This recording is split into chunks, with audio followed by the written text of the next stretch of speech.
সুরক্ষা কি জায়গায় ছিল?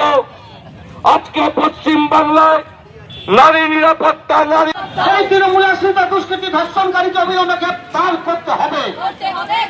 এই ধর্ষণকারী সরকার, এই ধর্ষণকারী সরকার, এই হিন্দমতার কারখানার ভিতরে একজন ছাত্রীকে ধর্ষণ করা হয়ে কেন উত্তর পাড়ার পুলিশ প্রশাসন জবাব দাও।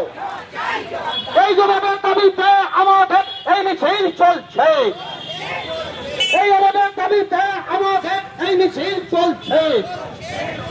ভারতের কমিউনিস্ট পার্টি তৃণমূলের যে দুষ্কৃতী দীপঙ্কর অধিকারী, যে এখনো পর্যন্ত গ্রেপ্তার হয়েছে এবং তার সঙ্গে আরো দুজন বন্ধু মিলে দলবদ্ধভাবে গণধর্ষণ করে,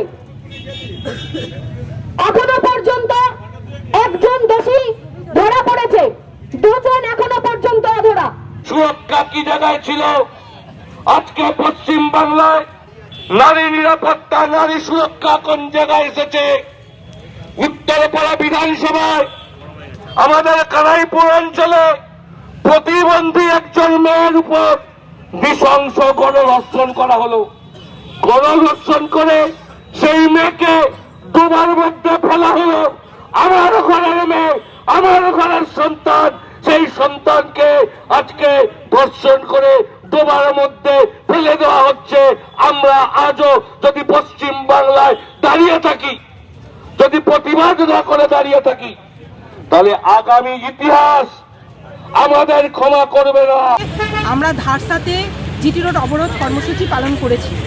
এর কারণ হলো আমাদের উত্তরপাড়ায় এক নাবালিকা ছাত্রী, ক্লাস 11-এর ছাত্রীকে 3 জন তৃণমূলের যুব নেতা তারা যৌথভাবে তাকে তুলে নিয়ে গিয়ে হিন্দমোটর বন্ধ কারখানার ভেতরে রেপ করেছে।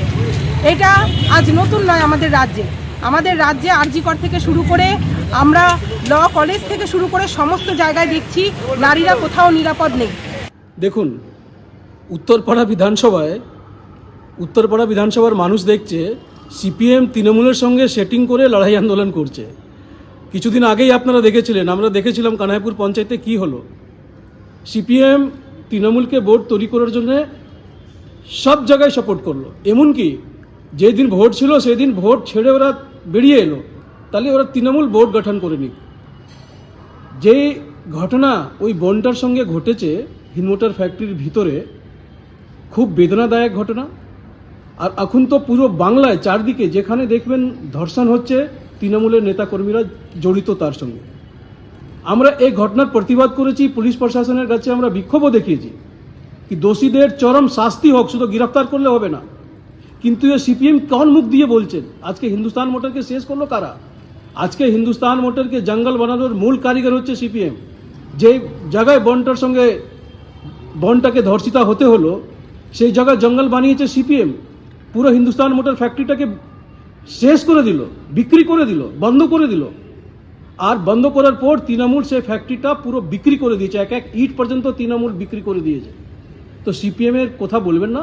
উত্তরপাড়া বিধানসভার মানুষ জানেন সিপিএম আর তৃণমূলের ভালো সেটিং আছে। সে সেটিং মানুষ বিধানসভা 3-4 মাস পরেই তো বিধানসভা আছে, বিধানসভা ভোটে দেখিয়ে দেবে।